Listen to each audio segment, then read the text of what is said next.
চেন্নাইয়ের এমন এক জঘন্য জায়গা সম্পর্কে বলতে চলেছি যা চেন্নাইয়ের টপ ট্যুরিস্ট প্লেসের মধ্যে একটি। গুগল রেটিংয়ে যদি যান, এই জায়গাটিকে 4.1 রেটিং করেছে 29,000 লোক। তাহলে কি 29,000 লোক সম্পূর্ণ ভুল? না, তারা সম্পূর্ণ ভুল নয়। কিছু পজিটিভ দিক রয়েছে। প্রথমে পজিটিভের কথা বলবো, তারপর নেগেটিভ। পজিটিভ দিকে যদি আমি যাই, তাহলে সর্বপ্রথম বলবো এর গেটের সৌন্দর্যের কথা। অসাধারণ বানিয়েছে, যার মধ্য দিয়ে প্রবেশ করলে পাবেন একটি টিকিট কাউন্টার, যেখানে 70টি টাকা দিতে হবে, যেটা দেওয়া একদম বোকামি ছাড়ার কিছুই নয়। তারপরে গেট দিয়ে প্রবেশ করে বাম সাইডের দিকে গেলে যাবেন বাচ্চাদের খেলার একটি জায়গা। এটাও একটি পজিটিভ দিকের দিকে ভাবতে পারেন।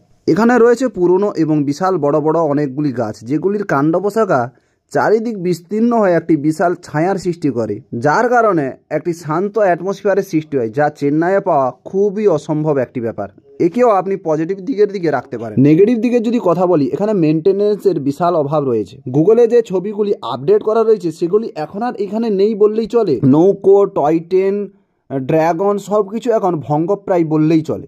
আমি এতক্ষণ ধরে যে জায়গাটির কথা বলছিলাম তার নাম হচ্ছে সোমাজি পুঙ্গা বোটানিক্যাল গার্ডেন। তো চলুন ভিডিওটি শুরু করা যাক। ওয়েলকাম বন্ধুরা, আপনাদের সবাইকে স্বাগতম জানাই মেহবুব অ্যাডভেঞ্চার ডায়েরির নতুন পাতায়। আমি যেখানে চলেছি সেটি হচ্ছে ভারতের সবচেয়ে বড় এবং গুরুত্বপূর্ণ শিয়া মুসলমানদের মসজিদ হাজার আলোর মসজিদ থেকে 1.2 কিলোমিটার দূরে অবস্থিত। এই উদ্যানটিকে 2010 খ্রিস্টাব্দে তামিলনাড়ুর উদ্যান পালন বিভাগ দ্বারা নির্মাণ করা হয়। উদ্দেশ্য ছিল বেশি থেকে বেশিরভাগ ট্যুরিস্টকে আকৃষ্ট করা। আর এমনটিও হয়, যখন এই উদ্যানটিকে খোলা হয় তখন চারিদিকে এর সুনাম ছড়িয়ে পড়ে দূর দিগান্ত পর্যন্ত, এবং বহু মানুষ তার পরিবারের সঙ্গে ভালো সময় এখানে উপভোগ করত। চেন্নাইয়ের ধুলোমাখা গরম বিকট শব্দের মধ্যে অতৃপ্ত হয়ে ওঠা জীবনের একমাত্র শান্তির ঠিকানা ছিল এই উদ্যান। যেমনটি আগে বলেছি, এখানকার বড় বড় উঁচু উঁচু গাছ, যার বিশাল কাণ্ড পোশাকা হওয়ার কারণে এবং জলাশয় থাকার কারণে একটি শীতল পরিবেশের সৃষ্টি হয়, যার কারণে মানুষদের এটি খুবই পছন্দনীয় হয়ে উঠত, যার কারণেই এর রেটিংটি এত বেশি হয়। কিন্তু এখনকার যদি রেটিং দেখেন,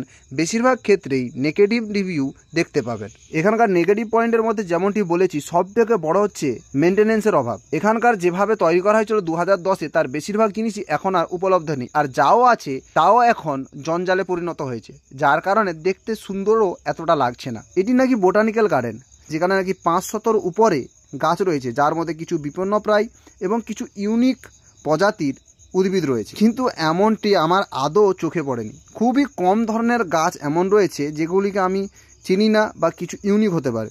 বেশিরভাগ গাছই আমার চেনা জানা এবং আমরা সাধারণত দেখতে পাই, যার মধ্যে বিপন্নপ্রায় গাছ আমি দেখতে পাইনি বলে চলে। এই জায়গার জন্য 70 টাকা ধার্য করা হচ্ছে টিকিট প্রাইসে। এর জন্য 5 টাকা দেওয়া অনেক বেশি। আমি যতটুকু টুরিস্ট প্লেস সম্পর্কে জানি, এই জায়গার সৌন্দর্য তো রয়েছে, কিন্তু এখানে সবথেকে বড় যে অভাবটি রয়েছে সেটি হচ্ছে মেনটেন্যান্সের। এখানকার গভর্নমেন্ট, এখানকার পার্কের যিনি দেখাশোনা করে, তিনাদের স্ট্রিক্টভাবে এর উপরে কিছু টাকা বিনিয়োগ করতে হবে, কনস্ট্রাকশনের কাজ চালাতে, এবং সব কিছু আবার কিছু ইউনিকভাবে তুলে ধরতে হবে। তবে হয়তো আগের মতো আবারও সেই সম্মানটি ফিরে পেতে সক্ষম হতে পারে।